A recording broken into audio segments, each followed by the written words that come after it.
네, 다음은 종목 썰전 시간이죠. 이번에 이제 매주 한 번 나오는데 대부분의 지금 여기 키움증권의 고객분들의 반응이래요. 한 번 갖고는 안 된다. 더 나와야 되는 얘기하고 있는데요. 두 번. 네. 두 번 나와서 더 나오면 세 번. 그렇죠. 그럼 세난조씨도 가면 되지. 그렇지. 그러면 되는 거야. 그러면 되는 거지. 네. 그리고 이제 정기적으로 되고 휴가도 가고, 휴가도 출장도 가고 이런 건데. 누군지 소개 좀 해주세요. 말이 필요 없죠. 네.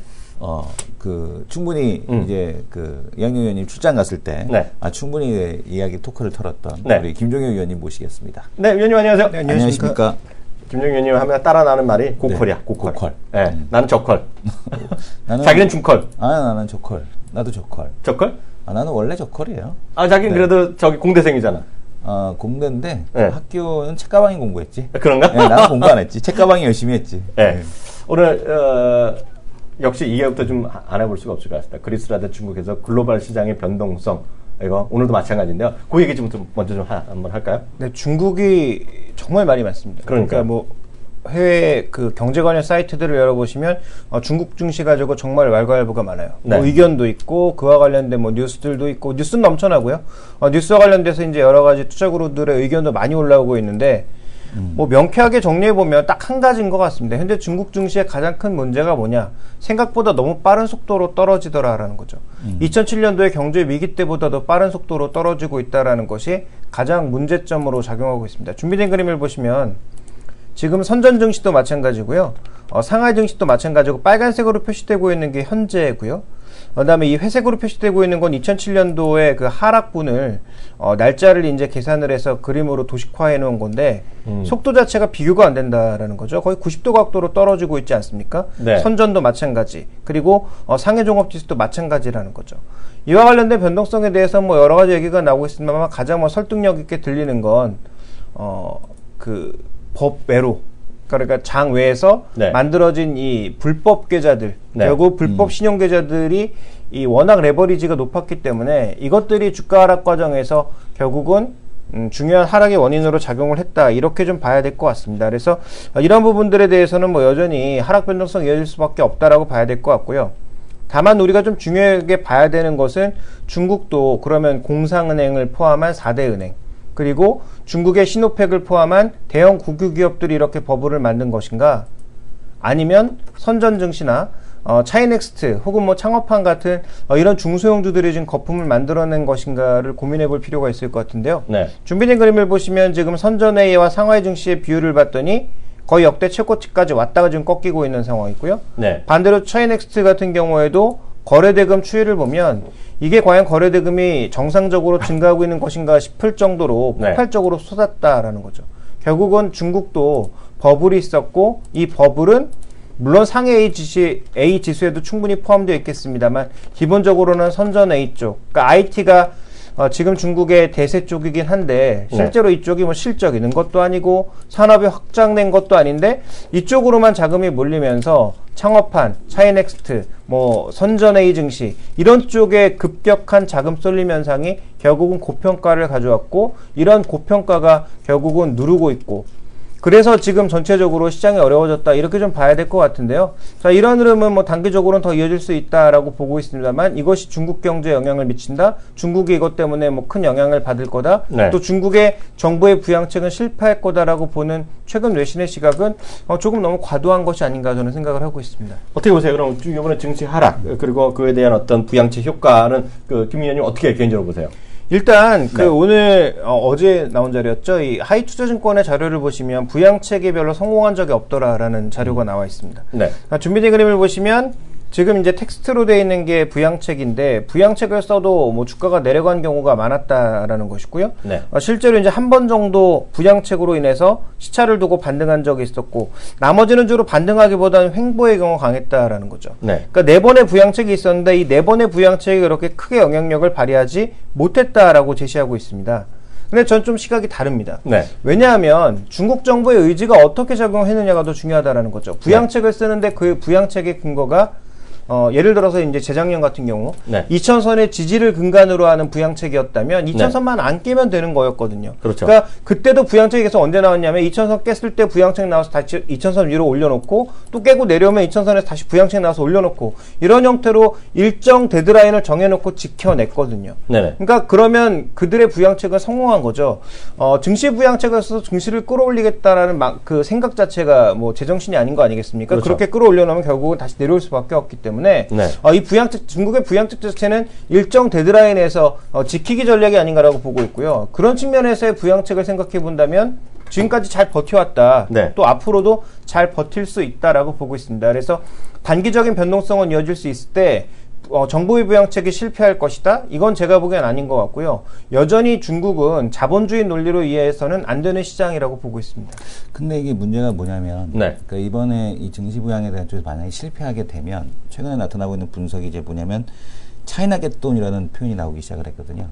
그러니까 차이나 겟돈이라는 표현이 나오기 시작했다는 건 뭐냐면, 중국이 이제 그 증시를 부양을 시켜서 소비를 확대하고, 그다음에 그 기업들에 대한 자본 조달을 하고 공개를 통해서 지방정부 부채에 대한 문제를 해결을 하고 그다음에 1대1로 프로젝트에 대한 쪽을 진행을 하겠다라고 했단 말이에요. 그래서 이제 증시 부양에 대한 쪽을 했는데 네. 만약에 이게 그 증시가 일단 올라가지 못한다라면 네. 여기서 이제 정부에서 이제 적극적인 부양을 하는데 이미 1,400개 종목을 3개월간 거래 정지를 시켰단 말이에요. 거래 정지 신청을 받더니 1,400개 종목이. 네. 이걸 받았고, 원래 7월 달에 개인들 신용 만기가 대거 몰려 있었는데, 이걸 갖다 연장을 해주면서 일단 반등을 이끌어냈는데, 네. 이게 이제 정상적인 시장에 대한 쪽, 상승에 대한 쪽으로 복귀하지 못하게 될 경우에는, 일단 중국 정부에 대한 신뢰도, 시장 컨트롤에 대한 신뢰도에 문제가 올 수가 있다는 얘기죠. 네. 그러니까 그렇게 되면은 첫 번째 일단은, 우리도 마찬가지지만, 증시 가서 돈 다 잃으면 쓸 돈 없는 거잖아요. 그렇지 않습니까? 그리고 얘네들은 레버리지 15배까지 쓰기 때문에 이게 내려가게 되면은 깡통이 나는 게 아니라 빚이 생긴다는 거죠. 문제가. 그렇죠. 예, 빚이 생긴다는 게 이제 또 문제가 되는 거겠고 또 하나는 이렇게 되면은 이제 중국 정부에서 추구했던 그러니까 일시적인 뭐 시장에서 손실 나서 뭐 하는 건 일시적으로 뭐 개인적인 문제라고 볼 수는 있겠으나 문제는 뭐냐면 중국 정부에서 추진해 왔던 지방 정부 부채 문제에 대한 해결. 공개를 통한 지방정부 부채에 대한 문제를 해결하겠다라는 것 자체에 대한 문제가 생길 수 있다는 얘기거든요. 그러면 네. 중국 부채에 대한 문제가 그때는 심각하게 시장에서 바라볼 수 있다. 그래서 이게 지금 그리스 맨 처음에는 강 건너 불구경한 듯 그리스 중국 시장에 대한 하락을 봐도 된다라고 하겠지만 일부에서는 이 문제가 만약에 이제 그러니까 지금은 여기서 급반등할 거라고는 보고 있는데 만약에 이제 중국이 시장 컨트롤에서 실패할 경우에는 상당히 의외로 이 문제가 불거지게 되면 상당히 클 수 있다라는 그런 시각도 아마겟돈이요. 끝이 어떻게 됐어? 아마겟돈이요? 네, 기억이 안 나네. 기억이 안 납니다. 네. 나중에 결국 그 대통령이 미사일 아마겟돈이요? 그건 아니죠. 딴만 하죠. 그건 또 뭔가? 딱 비슷한 거 아니야? 딴 거죠. 그 영화는 비슷해. 아니지. 브루스 리스라는 건 뭐야? 그런 거는 아니고. 그게 아마겟돈인데? 아니요. 그거 아니고. 아니면 말고지? 네, 그리고 이제, 네. 아마겟돈은 이제 좀 이야기가 어지죠. 엄마겟돈이라고. 제가 네. 예전부터 표현을 했는데. 네. 개주가 엄마 갯돈을 들고 나른 거지. 아주 심각한 상황이 되는 거죠. 그럼 뭐야? 근데 아마겟돈 그러니까 저콜이지, 자기는. 아마겟돈은 성경에 나오는. 근데 아마겟돈 그 영화 맞지 않나요? 브루스 윌리스 죽고 나오나요? 네. 남편이 아까 자기 죽고 이제 남자친구를 살리는 게 그게 아마겟돈 그거 그런 아니에요? 영화인가요? 네. 예, 저도 맞잖아. 그렇게 생각이 네, 듭니다. 브루스 윌리스 맞는데 그냥 이 친구는요. 그러니까 김정은 표현이 계셔서 내가 좀 살지. 그냥 제가 말하면 그냥 뭉개고 들어가요. 뭉개버려. 제가 그냥 꼬랑이 확 내리고 맞다고 다들 말씀하잖아. 맞다고 그러시는데요. 네. 이렇게 반론을 했는데 김 의원님 어떻게 보세요? 그러니까 저도 이렇게 뭐 컨트롤을 실패해서 신뢰를 잃을 수 있다라는 네. 시각에는 동의합니다. 근데 저는 그 컨트롤이라는 게 위쪽으로의 컨트롤은 아닌 것 같아요. 그리고 중국 정부가 지키려고 하는 건 국유기업이지 지금 개인들이 만들어 놓은 그 창업판이라든지 차이넥스트의 개별주까지 지켜줄 생각은 전혀 없을 겁니다. 그렇죠. 그러니까 오히려 그런 종목군들은 작살내기 오히려 기다리고 있는 거예요. 그래서 개인들이 만들어 놓은 그것도 정부가 허가하지 않은 장외 쪽으로 만들어 놓은 일종의 파생 상품이나 마찬가지라고 봐야 되겠죠. 네. 이쪽으로 만들어 놓은 버블들은 스스로 꺼지고 급속도로 꺼질 때까지 내버려 두고 네. 이번에 또 내놓은 대책 중에 저는 가장 주목하고 있는 건 국유기업들에 대해서는 매각 금지 네. 혹은 저가 매수 이런 부분들을 얘기하고 있다라는 거죠. 그렇죠. 그러니까 실제로 이제 중국의 사이트 내용들 뭐 번역된 뭐 기사물이나 아니면 뭐 중국어로 잘하시는 분들의 포스트 내용을 보면 네. 신호팩만 종목이냐 네. 내가 갖고 있는 것도 종목이다라는 그런 이제 뭐라고 할까요? 좀 푸념 같은 것들이 올라오고 있는데 중국 정부 입장에서 콧방귀라는 거죠. 네. 우린 그런 거 지킬 필요 없고, 네. 그다음에 또 하나 이제 주목해봐야 될 건 AIIB도 결국 중국 정부가 주도해서 끌고 나가겠다라는 거죠. 네. 그래서 거기에 해당되는 기업들의 추가적인 주가 상승도 앞으로 끌어낼 가능성이 있다라고 보고 있기 때문에 제가 생각하는 컨트롤은 예를 들어서 중국 정부가 3,000선의 데드라인을 정해놨는데 네. 그것마저도 깨고 내려가서 정신을 못 차린다. 그러면 아마 말씀하셨던 뭐 차이나겠돈 이런 것들이 충분히 나타날 수 있으나 네. 만약에 중국 정부가 제시했던 데드라인 자체를 크게 하회하지 않고 지켜내는 모습을 보여준다면 제가 보기엔 어느 정도 컨트롤이 아직 남아있는 게 아닌가라고 보고 있습니다. 그럼 두 분의 간단한 질문 들어가겠습니다. 저는 하나 중국 더. 주식 펀드 이런 거 어떻게 하면 좋겠어요? 지금 일단은 뭐 여기서 뭐 어떻게 해? 매수할 거 아니냐를 물어봐야지. 여기서 뭐 당연히 보인 거고. 매수해? 말아. 당연히 매수죠. 네, 네. 근데 뭐 4천 5천원에서 가지고 계시는 분들 계시는데 뭐 지금 당연히 매수라고 생각하고 있는데 네. 저는 궁금한 게 뭐냐면 최근에 나타나고 있는 이슈 중에 하나가 뭐냐면 IMF에서도 금리 인상에 대한 시기에 대한 경고, 네. 권고, 네. 시기를 내년 하반기로 미뤄라 이런 얘기까지 있었고 네. 지금 보게 되면은 9월 달이 아니라 12월 금리 인상에 대한 가능성이 더 높아지고 있다 이런 분석이 있는데 그거에 대해서 어떻게 하는지 여쭤보겠습니다. 저한테요? 이 사람 불법을 자꾸 저지르네. 그걸 제가 어떻게 알아요? 네. 그 전전미 이번 금요일 오늘 아침 방송 안 나오셨나? 오늘 나왔나요? 네. 수요일 날이 나는데 수요일 날 말씀하셨을 거라고 생각해요. 수요일 날 아침에 하나요? 그 궁금하신 분은 그 부위도 찾아보시면 되겠죠. 네. 네, 저는 제 의견을 간단히 말씀드리면 저는 솔직히 금리 언제 올라갈지 별로 예측을 안 하는 사람이에요. 국내 금리도. 다만 요번에 나온 거가 미국의 그 10년물, 30년물이 올라가다가 좀 멈추고 좀 내려갔죠? 네네. 최근에 좀 내려가지 않았어요? 제가 뭐 엊그제 봤어요. 내려갔습니다. 내려갔죠. 그래서 거기에 답이 있다. 그걸 모든 게 설명하는 거지. 제가 무슨 투자 전략, 경제 전문가도 아닌데, 그거는 신문 자체에 대한 답이. 그러니까 저도 한 가지 뭐 말씀드리면 저는 그렇게 보겠습니다. IMF가 왜 이렇게 몸이 달았는가? 네. 이례적으로 3번이나 연준을 지금 공격한 거나 마찬가지 그러니까요. 아니겠습니까? 네. 그러니까 빠져갖고. 분명히 옐런이 첫 번째 그 IMF의 발언이 있었을 때 신경 쓰지 않겠다. 네. 미국은 마이웨이를 가겠다라고 했지만 그의 라가르드가 2번이나 같은 언급을 반복하고 있습니다. 네. 그 이유는 저는 그리스 때문이라고 보고 있거든요. 그리스 네. 별 문제 아니라고 했지만 그리스가 네버엔딩 스토리로 가고 있는 상황이기 때문에 네. 현재 이러한 구간의 움직임이 네. 결국 만약에 그리스가 그리스 들어가서 뭐 변동성을 주게 되면 네. 지금 IMF 입장에서 줄줄이거든요. 남미 쪽에도 줄줄이, 러시아 주변 국가도 줄줄이, 우크라이나도 줄줄이. 네. 지금 나머지 부도가 쭉 나게 되면 그동안 IMF는 힘을 잃을 가능성이 있죠. 그러네요. 그리고 나서 지금 뭐 NDB라든지 AIIB라든지 네. 이 IMF를 대체할 수 있는 그런 통화기금들이 많이 만들어지고 있지 않습니까? 그렇죠. 그래서 IMF의 위상이 떨어질 것을 걱정한 라가르드가 네. 미국이 지금 어차피 그렇게 경기 회복수가 빠르지 않다면 이거 좀 늦춰주면 서로 윈윈하는 거 아니냐. 그러니까요. 그리고 IMF 지분 절반 너희 거 아니야. 네. 뭐 이런 식으로 지금 계속 제스처를 던지고 있는 건데요. 이 제스처가 뭐 성공할지 안 할지는 미국의 경제 지표에 달려 있는 거죠. 그래서 뭐 우리가 왈가왈부 해봐야 뭐 그 미국 결정에 영향을 미칠 수 있는 건 아니니까 실제로 미국의 물가가 얼마만큼 빠른 속도로 상승하는지 하반기에는 전 이것만 네. 보시면 될 것 같습니다. 네, 저는 하나만 더 말씀드리고 바로 또 한 주제로 넘어갔는데요. 이렇게 이제 주가가 확 올라갔다 떨어지니까 계속 말씀드리면 야 거봐라 이놈아 중국은 그 X다 이런 분 계시잖아요. 우리나라는 좋은 나라 그러는데 그렇게 얘기하시고 계시는데 그때도 말씀드린 그 책을 한번 보시면 그래서 제가 책을 좀 보시면 좋겠다고 얘기했는데 우리나라가요 84년부터 89년 이런 데까지 있잖아요. 네. 대세상승 같은 게 기억나죠? 제가 말씀드렸다시피 뭐 현대자동차 미국 가랬을 때 주가가 5년 동안 7배 올랐어요. 7배. 2배가 아무것도 아니고 7배 올랐거든요. 그 다음에 올림픽 끝나고 버블 끝나면서 1년에 얼마게 되냐면요. 45%가 날아간 나라인데, 대한민국이요. 물론 기간이 더 짧고 응축된 건 중국이 맞지만, 우리나라도 지금 같은 말도 안 되는 증시 안정기금 같은 거 숱하게 있었다. 제가 딱 일할 때 뭐냐면, 맨날 직계에서 보고해요, 사장님한테. 사장님은 감독 보고해요. 우리 대우증권이 오늘 순매수 2억 했습니다. 5천만 보고해서 올리는 나라예요. 중국이 딱 그런 거 하고 있다는 거거든, 지금요. 그래 보면 22조 하다가 안 먹히니까 그동안 불법으로 어디 해서 딴 데서 뺏어온 돈 있잖아요. 46조 쏘겠다 그러잖아요. 만에 하나 중국 스케일이 단위도 감이 없지만 46조 하면 안 되면 어떡하겠어요. 또 100조, 200조 또 쏠라는 사람들이거든요, 이 중국 사람들이요. 하여튼 그렇게 말도 안 되는 나라가 중국만이 아니라 우리나라도 10년 전 IMF 이전에 숱하게 많았다. 숱하게 많았다.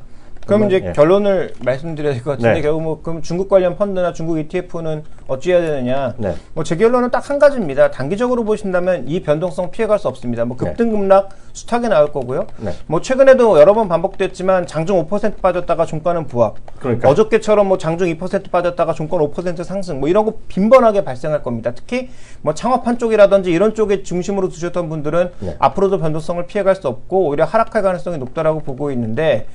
중국이라는 나라 자체 그리고 중국의 대형 기업 자체에 장기적으로 투자하실 분들은 여전히 전 매수 시점이라고 보고 있습니다. 예, 마지막으로 이제 다음 코너 갈 텐데 여기 일상구례님이 복조 씨한테 보고하냐고 질문하고 히히 쓰셨는데 네. 그분은 저희 때는 사장님 아니셨고요. 다른 관련된 부서의 임원이셨고 제가 했던 분은 대우증권 사장님 나이였습니다. 그래서 약간 그쪽 담당했던 부서는 또 아니셨어요. 사장님은 아니셨어요. 제가 할 때요. 다음 얘기는 면세점 얘기 좀 오늘 다시 한번 간단히 또 짚고 넘어가죠. 네, 근본적으로 이제 면세점이 성장 산업이냐 이 부분만 짚어보면 될 것 같아요. 실제로 뭐 투자 전략은 뭐 앞서서든지 아니면 다른 날이라든지 두 분이 네. 많이 말씀해 주셨을 것 같고요. 제가 드릴 말씀은 면세점이 과연 성장 산업인가에 대한 부분만 말씀드리면 될 것 같은데 네. 이 글로벌 측면에서도 봐야 될 것 같고 국내에서도 봐야 될 것 같은데요. 먼저 국내를 좀 살펴보겠습니다. 국내는 그 인바운드, 아웃바운드 두 가지를 나눠봐야 되겠죠. 실제로 면세점이라고 하는 게 이 해외를 오가는 사람들에게 아무래도 혜택을 많이 주는 것이니까 그 부분을 봐야 될 텐데 이제 인바운드 측면에서 보면요. 지금 주요국들의 연도별 출국자 증가 추이를 쭉 장기적으로 살펴봤더니 중국은 이제 출발점이더라라는 거죠. 그렇죠. 그러니까 한국이나 여러 나라의 수준보다 항상 밑에 있기 때문에 아직 이제 출발점에 불과하다라는 점을 강조하고 있습니다. 그렇지만 여기 함정이 분명히 있습니다. 중국에 13억 인구가 있기 때문에 선진국 뭐 60-70%, 뭐 그다음에 개발도상국 이상은 50% 이상까지 될 거다라는 얘기는 저는 아직 굉장히 먼 얘기다라고 보고 있고요. 기본적으로 중국의 지금 공산당 숫자가 작년 기준으로 아마 한 8,800만 명 정도 되거든요. 그러니까요. 그러면 그 사람들과 가족들 숫자 정도까지만 아마 해외여행이 가능한 수준까지 올라가지 않을까. 나머지 농민공이라든지 아니면 저기 뭐 윈난성 뭐 벽촌 아니면 계속 중국의 공격을 받고 있는 뭐 티벳이라든지 아니면 저쪽에 이제 서쪽에 있는 이런 지역들의 사람들이 뭐 해외여행을 갈 정도의 수준으로 올라가긴 어렵다라고 보고 있기 때문에 뭐 선진국 수준까지는 아니겠지만 어쨌든 지금은 올라가고 있는 단계라는 점은 분명히 인정을 해야 될 것 같고요. 그 다음 우리가 좀 살펴봐야 될 건 뭐냐면 그 인구 대비해서 해외여행객 비중을 봤을 때도 굉장히 낮다라는 거죠. 중국이 그렇죠. 지금 이제 막 10% 내에 불과하거든요. 네. 그러니까 분명히 성장 산업은 맞고 국내 이제 대표적인 호텔신라의 면세점 네트워크를 보시면 싱가포르 창의공항이라든지 마카오 공항이라든지 이런 쪽으로 해외 쪽으로 계속 넓혀나가고 있는 데다가 국내 인바운드 쪽에서 이번에 만약에 HDC가 선정이 되었을 때 그 네. 파급 효과는 커질 수밖에 없다라고 보고 있습니다. 그러니까 이런 긍정적인 요인들을 고려해 보면 분명히 인바운드 쪽에서는 추가적인 성장 요인이 있다 이렇게 봐야 될 것 같고 아웃바운드 쪽에서도 지금 보시면 우리나라 출국자 숫자도 굉장히 느리긴 하지만 꾸준하게 늘고 있고요. 그러면. 또 하나 중요한 건 인천공항이 추가적으로 증설되게 되면 일종의 허브공항으로서 사람들이 오가는 그 수요는 더 늘 수 있거든요. 네네. 그러니까 아웃바운드 수요, 인바운드 수요가 동반으로 증가하고 있는 것은 분명히 맞기 때문에 성장 산업이다. 근데 문제는 뭐냐면 이번에 이제 3월 달에 그 베네통 가문의 그 면세점 하나를 인수했던 스위스의 듀프리가 네. 최근에 주가 동향을 보시면 별로 좋지가 않습니다. 네. 근데 이게 이제 단기적으로 보면 이렇지만 장기적으로 보면 무려 주가가 7배가 올랐거든요. 저점 대비해서 2007년도 위기를 찍고 바닥에서부터 고점까지 7배 정도가 올랐는데 문제는 이건 것 같아요. 충분히 성장하는 산업이다. 그런데 네. 주가의 성장성이 얼마만큼 반영되어 있느냐. 이게 저는 핵심 포인트라고 보고 있고 네. 이런 관점에서 보면 호텔신라 면세점과 관련된 기대감을 충분히 반영하고 있는 거다. 그래서 11만 원 현재 주가에서 조금 더 올라갈 여지는 뭐 선정 여부에 상관없이 충분히 있다라고 보여지지만 고평가 논란은 여전히 피해갈 수 없다라는 판단 때문에 그 증권사들이 뭐 18만 원, 뭐 17만 원 이렇게 설레발 치고 있는 이런 흐름들 때문에 저는 아주 크게 가기는 이제는 어렵다라는 관점에서 접근을 해야 될 것 같고요. 실제로 선정되는 기업과 상관없이 호텔신라는 면세점과 관련된 사업의 가장 핵심 종목이라는 점엔 변함이 없다라고 보고 있고 투자 전략상으로는 트레이딩 바이 정도를 말씀드리겠습니다. 이성 대표 어때요? 네. 저는 저 같은 경우도 지금 보게 되면 이 면세점 쪽에 대한 쪽, 네. 그 지금 내용에 대한 쪽은 어쨌든 간에 그 공산당에 대한 부분은 적어도 그러니까 네. 지금 보게 되면 그 인구 자체가 네. 해외여행을 하는 인구 자체가 이쪽 동쪽 지역에 대한 부분은 아주 제한되잖아요. 네. 근데 이제 2선, 3선 도시로 일단 올라가고 있기 때문에 네. 물론 이제 상승 속도에 대한 쪽은 뭐 이렇게 차이가 있을 수는 있겠으나 어쨌든 간에 확대가 된다라는 네. 그런 측면이겠고요. 네. 그리고 이제 지금 보게 되면은 이렇게 됐을 때 뭐 국내 시장에서 그러니까 우리가 늘 얘기했던 거 있잖아요. 네. 그러니까 처음에 해외여행 갈 때 네. 한 번씩만 와봐도. 네. 그러니까 뭐냐면 맨 처음에 동남아 갈 때 우리가 필리핀 한번 가면 그다음에 네. 태국 한번 가고 네네. 그다음에 동남아 돌고 나서 그다음에 이제 하와이도 한번 가고 그러니까요. 그다음에 유럽도 한번 가고 그러니까요. 그다음에 이제 멕시코나 이런 데 남미 한번 가보고 이제 그다음에 이제 어디 갔더니 남미는 좋더라. 젊을 때 가야 된다. 아, 그러니까 네. 그러고 나서 이제 네. 야 여태까지 가봤더니 네. 태국이 좋더라. 네. 아직까지 연락 안 되지 않습니까, 그 형님도? 됐어. 됐습니까? 네. 태국 찍고 베트남만 가 있대. 베트남에 가 있겠어요. 한 달 예정으로. 네, 그래서 네. 지금 뭐냐면은 네.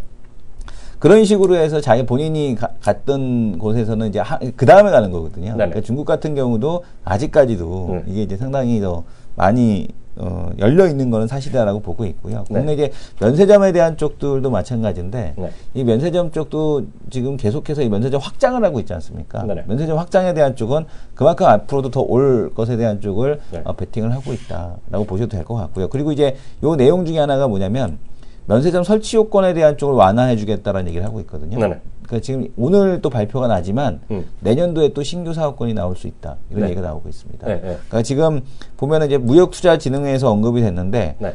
지금 8차 관광산업 활성화 대책회의는 하나로 면세점 설치 요건 완화. 이게 박근혜 대통령이 주재한 거거든요. 어저께. 예. 그래서 이거를 어저께 하신 놓고- 거 맞죠? 어저께? 네, 어제 한 거죠. 그러니까 이거를 놓고 보게 되면, 네. 그러니까 지금 서울 지역 3개, 제주 지역 1개 시내 면세점 사업자를 새로 하는데, 네. 요거를 갖다가, 만약에 이제 내년 3월까지 또 완화해갖고 면세점 공급을 늘리겠다. 이번에 탈락한 애들도, 너무 이렇게 서운해하지 마라. 이렇게 말씀하시는 거지. 이번에 탈락한 애들은 시차만 있을 뿐, 내가 너희들까지 다 아우르겠다라는 네. 이제 그런. 열심히 해서 살면. 거겠고. 열심히 해야지. 박근혜 정부 들어서 첫 번째 국무회의 때, 네. 나온 게 뭔지 아십니까? 첫 번째 국무회에서 나온 첫 번째 대책. 배신하지 말라고? 아니요? 뭐. 첫 번째, 그러니까 박근혜 정부가 들어서서 배신하지 말라고 한 적은, 그 얘기가 국무회의에서 첫 번째 나온 대책이 뭐냐면, 국무회의? 중국인 비자 면제 확대입니다. 네. 첫 번째, 그러니까 박근혜 정부가 들어서서 첫 번째 회의에서 나온 대책이 중국인 비자 면제 확대거든요. 네네. 그러니까 이게 뭐냐면은, 이 관광산업 활성화에 대한 쪽을 박근혜 정부가 핀테크 전에, 그러니까 핀테크가 지금 관광산업 활성화하고 핀테크 두 가지예요. 박근혜 정부가 하고 있는 거는. 그다음에 건설 경기 이제 부양 이쪽. 그러니까 요거기 때문에 네. 어쨌든 간에 관광산업 활성화에 대한 쪽도 네. 정부에 대한 정책이다. 그리고 면세점에 대한 쪽을 밀어주는 게 바로 정부의 정책이다. 이렇게 보시면 될 것 같습니다. 제가 또, 딴 거 몰라더라도 네. 제가 탐방을 자주 가는 탐방이죠. 면세점이죠. 근데 네. 이 얘기를 자꾸 하면 또 혼나. 네. 뭐 잘난치 않다고 자주 간다는데 저도 김정일 위원님의 적극 동의합니다. 저는 호텔 신라가 뭐 장기적으로 갈 수 있다고 보고 있어요. 네, 그리고 이제 싸다는 생각하는데 제가 2만 원대부터 얘기를 많이 했던 사람 입장에서 보면 지금 생각해서 흐뭇한 가격이 맞죠. 얼마나 더 갈지에 대해서는 뭐 잘 모르겠고요. 일단 이해 말씀드리고 싶어요.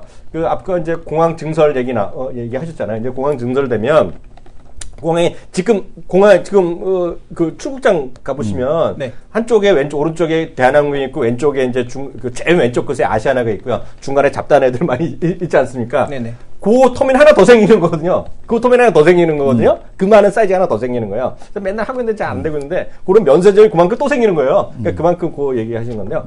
근데 지금 정말 잘 예상대로 뭐 추진이 잘 되는지 모르겠어요. 왜냐하면 지금 작년에 말이죠. 처음으로 이게 사람들이 얘기를 안 해. 이 부분은.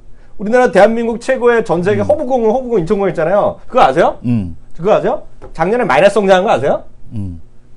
그러니까 허브 이용 공항 네네. 객수가 줄어들었어요. 작년 처음으로. 네네. 그게 왜 줄었냐면 일본이랑 중국 때문에 그래요. 그래서 중국에 가보시잖아요. 상해랑 북경 그 푸딩 무슨 공항 있잖아요. 그거만한 걸 또 새로 만들고 있거든요, 지금요. 그래갖고 중국이 허브공을 노린다고 난리 났어요, 지금요. 네네. 그런데 중국은 아직 가보셨지만 면세점이 이렇게 아직 잘 안 돼 있거든요. 그게. 아니면 공산당이라서 그게 잘 안 돼 있나 봐요, 뭐가. 근데 그걸 노리고 있는데 뭐 아주 장기적인 모르겠어요. 근데 하여튼 그런 것도 있다라고까지 말씀드리도록 하겠습니다. 그거 하는 데가 뭐? 대박 나겠네, 뭐요? 중국에서. 면세점. 있겠죠. 면세점 하는 거가 저거잖아요. 중국은 관광사 있잖아요. 네. 그 회사잖아요. 네. 그 회사가 지금 면세점 사업도 한다 그래서 그것 때문에 많이 올랐던 거예요. 뭐 더블라고 그러는 거잖아요. 더블이면 한 서너 배 올랐을 거예요, 그 회사가. 그 정도 갖고 되나? 근데 다 떨어졌겠지, 뭐, 걔네들. 네네. 다 떨어졌겠죠. 예, 오늘 여기까지 하겠고요. 이렇게 고퀄리티 방송해 주셔서 감사합니다. 다음 주 금요일에 또 뵙겠습니다. 감사합니다. 감사합니다.